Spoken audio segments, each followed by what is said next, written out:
The home was opened in 1998 in the Los Angeles neighborhood of MacArthur Park. It was started and intended for homeless youth, many of whom were undocumented. The house was founded by one of the attorneys who was instrumental in the Flores settlement, a fundamental piece of immigrant rights law.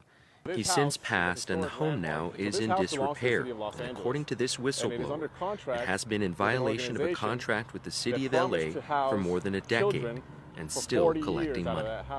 It could be anything, but what I do know for certain is that it's not what it's supposed to be. A youth shelter for marginalized children in the area. Are people living in there? Is that functional? I mean, all I know is that there seems to be squatters in there that are not children, which by contract, which I happen to have in my hand, they should be housing in that house. You've followed the money.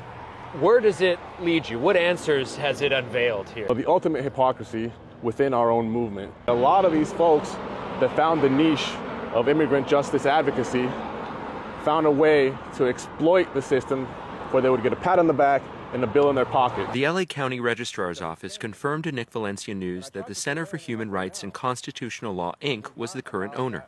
We reached out to them repeatedly and gave them weeks to respond to the claims that they've been in violation of the contract and potentially wasting millions of dollars in taxpayer money while claiming to stand up for immigrants' rights. We never heard back. After repeated attempts, we did eventually hear back from the city of LA, but they just basically told us that they're looking for a new owner because they haven't heard from them either. Whoever takes the reins and says we're going to do right by this contract, by the kids and by the community, also has to have the money to upkeep that house, which the organization that has been charged with it has had for decades. But instead of putting the money into putting their money where their mouth is, right? They put the money elsewhere, right? We should be proud of standing up for justice. We should be proud of calling out the wrongdoings, even if they're within our own circles. What do we need to see? Is the use of the site.